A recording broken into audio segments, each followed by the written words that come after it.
আমরা দেখে নেব কিভাবে আমরা মাইক্রোসফট অফিস ওয়ার্ডে ইন্ডেক্স তৈরি করতে পারি। ঠিক আছে, ইন্ডেক্স তৈরি কি, ইন্ডেক্স জিনিসটা কি, আমরা যখন কোনো বই বা কোনো ম্যাগাজিন পড়ি সেই ম্যাগাজিন বা বইয়ের ফার্স্টে একটা ইন্ডেক্স থাকে, অর্থাৎ সূচিপত্র থাকে, সেখান থেকে আমরা দেখতে পারি কি কোন পেজেতে আমরা কি কন্টেন্ট পাবো। ঠিক আছে, তো সেটা জিনিসটাই আমরা কিভাবে মাইক্রোসফট ওয়ার্ডে করব সেটা আজকে আমরা দেখে নেব। তার জন্য আমি এখানে প্রথমে আমার একটা ডকুমেন্টস তৈরি করে নিচ্ছি। দেখো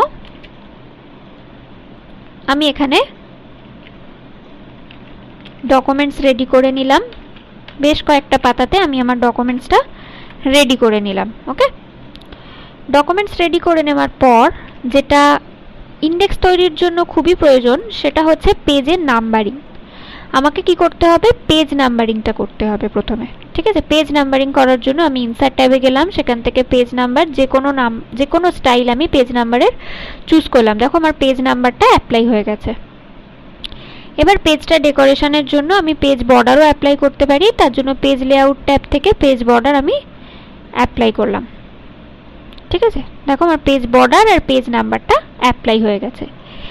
এবার যখন আমরা কোনো ম্যাগাজিন বা বইয়ের ইন্ডেক্স দেখি সেখানে কন্টেন্টের কিছু টাইটেল থাকে, সেই টাইটেলটা আমার এখানে ক্রিয়েট করতে হবে, আমার ডকুমেন্টসের টাইটেল ক্রিয়েট করতে হবে। এটা হচ্ছে আমার কাজ। আমি এখানে টাইটেল ক্রিয়েট করে নেব। টাইটেল ক্রিয়েট করার জন্য আমি যে টাইটেলটা দেবো টাইটেলটা আমি ক্রিয়েট করে নিলাম। এখানে টাইটেল Ctrl+1, এটা হচ্ছে টাইটেল তৈরি করার একটা শর্টকাট কি, Ctrl+1। আমি ফার্স্ট পেজে একটা টাইটেল তৈরি করলাম, আবার ধরো থার্ড পেজে আমি একটা টাইটেল ক্রিয়েট করছি, Ctrl+1। ওকে, এইভাবে আমি বেশ কয়েকটা হেডিং তৈরি করে নিলাম।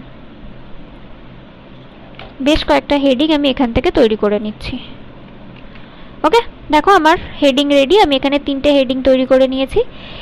হেডিংগুলো তৈরি করে নেওয়ার পর আমাকে একেবারে চলে যেতে হবে ডকুমেন্টসের ফার্স্ট পেজে।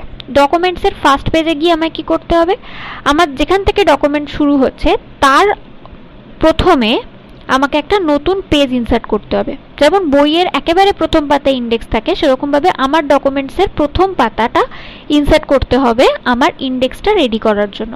তো আমি এখানে একটা পেজ ইনসার্ট করছি, Ctrl+Enter দিয়ে আমি একটা নতুন পেজ ইনসার্ট করলাম। দেখো আমার নতুন পেজ ইনসার্ট হয়ে গেছে। এবার আমাকে ইন্ডেক্স তৈরি করার জন্য রেফারেন্স ট্যাবের মধ্যে চলে যেতে হবে।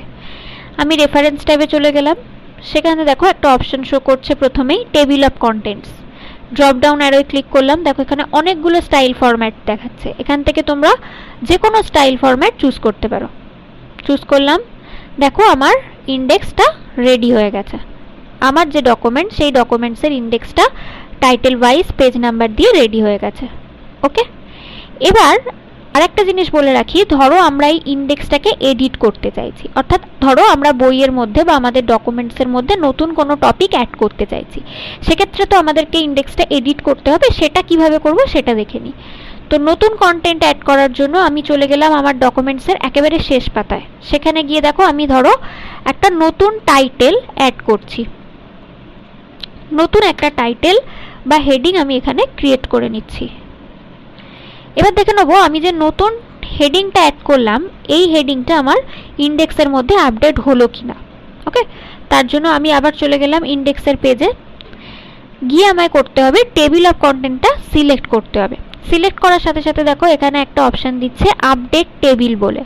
এই আপডেট টেবিল অপশানটা সিলেক্ট করলাম, একটা বক্স ওপেন হলো। এখানে দুটো অপশন দিচ্ছে, একটা হচ্ছে আপডেট পেজ নাম্বার অনলি, আর একটা হচ্ছে আপডেট এন্টায়ার টেবিল। যদি আমরা শুধুমাত্র পেজ নাম্বারকে আপডেট করাতে চাই তাহলে আমরা এই প্রথম অপশানটাই চুজ করব। যেহেতু আমি এখানে আমার টপিক বাড়াচ্ছি, ইন্ডেক্সের মধ্যে হেডিং অ্যাড করব, সেজন্য আমি চুজ করব হচ্ছে আপডেট এন্টায়ার টেবিল অপশানটা। দেন আমি ওকেতে ক্লিক করলাম। দেখো আমার নতুন কন্টেন্টের ইন্ডেক্সে অ্যাড হয়ে গেছে। ঠিক আছে, তো এটাই হচ্ছে আমাদের ইন্ডেক্স তৈরি করার প্রসেস। তোমরা আশা করি কিভাবে ইন্ডেক্স তৈরি করবে, কিভাবে ইন্ডেক্সের কন্টেন্টে এডিট করবে সেটা সবাই বুঝতে পেরেছো। ভিডিওটি লাইক করো এবং শেয়ার করো, আর অনলাইন ভিডিও ক্লাসে অংশগ্রহণ করার জন্য এই ই শেখা চ্যানেলটি এক্ষুনি সাবস্ক্রাইব করে নাও।